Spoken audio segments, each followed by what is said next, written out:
Hi friends, welcome back to my channel. നിങ്ങൾ ആദ്യമായിട്ടാണ് എൻ്റെ വീഡിയോസ് കാണുന്നതെങ്കിൽ ഒന്ന് സബ്സ്ക്രൈബ് ചെയ്തേക്കാം. അപ്പോൾ നമ്മുടെ ഇന്നത്തെ വീഡിയോ എന്താണെന്ന് നോക്കാം.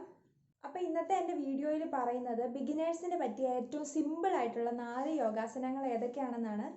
ഒരുപാട് ഗുണങ്ങളും അതുപോലെ തന്നെ ഏറ്റവും സിമ്പിൾ ആയിട്ടുള്ള 4 യോഗാസനങ്ങളാണ്.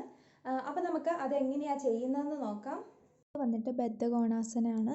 അപ്പോൾ അതിന് വേണ്ടിയിട്ട് കാലുകൾ രണ്ടും ഇതുപോലെ ചേർത്ത് വെക്കുക. അതിനുശേഷം കൈകൾ രണ്ടും കോർത്ത് പിടിച്ച് ഇതുപോലെ കാൽപ്പത്തിയിൽ വെക്കുക. അതിനുശേഷം കാലുകൾ രണ്ടും നന്നായിട്ട് ആട്ടിക്കൊടുക്കുക. ഇതുപോലെ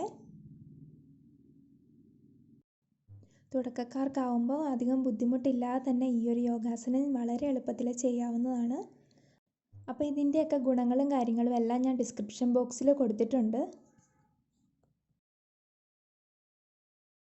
അപ്പോൾ രണ്ടാമത്തേത് വന്നിട്ട് ബാലാസനാണ്. അതിന് വേണ്ടിയിട്ട് നമ്മൾ ആദ്യം ഇതുപോലെ നിൽക്കുക.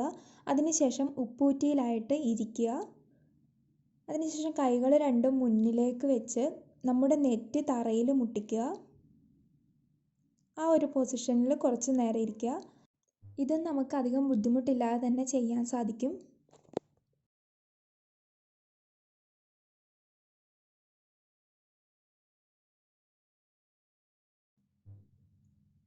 അടുത്തത് ഗോമുഖാസനം. അതിന് വേണ്ടിയിട്ട് വലത് കാല് ഇടതുവശത്തേക്ക് നീട്ടി പുറകിലേക്ക് നീട്ടിയിടുക. അതുപോലെ തന്നെ അടുത്ത കാലും ഇതുപോലെ തന്നെ ഇടുക. അതിനുശേഷം കൈകൾ രണ്ടും പുറകിലായിട്ട് കോർത്ത് പിടിക്കുക. വലത് കാലാണ് മുകളിലെങ്കിൽ വലത് കൈ വേണം മുകളിലേക്ക് നിൽക്കാനായിട്ട്. ആ ഒരു രീതിയിൽ വേണം ചെയ്യാനായിട്ട്. മാർജാരാസനത്തിന് വേണ്ടിയിട്ട് ശ്വാസം എടുത്തുകൊണ്ട് മുകളിലേക്ക് നോക്കുക. അപ്പോൾ നടുവ് വളഞ്ഞു നിൽക്കണം. ശ്വാസം വിട്ടുകൊണ്ട് തല താഴേക്ക് കുനിക്കുക. വീണ്ടും ശ്വാസം എടുത്തുകൊണ്ട് മുകളിലേക്ക്, ശ്വാസം വിട്ടുകൊണ്ട് നേരെ താഴേക്ക് വരിക.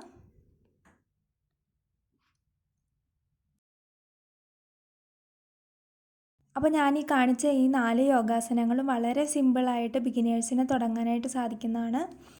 അപ്പോൾ ഇന്നത്തെ എൻ്റെ വീഡിയോ യൂസ്ഫുള്ളായെന്ന് വിചാരിക്കുന്നു. അപ്പോൾ ഇതുപോലെയുള്ള പുതിയ വീഡിയോസ് നിങ്ങൾക്ക് കിട്ടണമെന്നുണ്ടെങ്കിൽ ഒന്ന് സബ്സ്ക്രൈബ് ചെയ്തേക്കുക.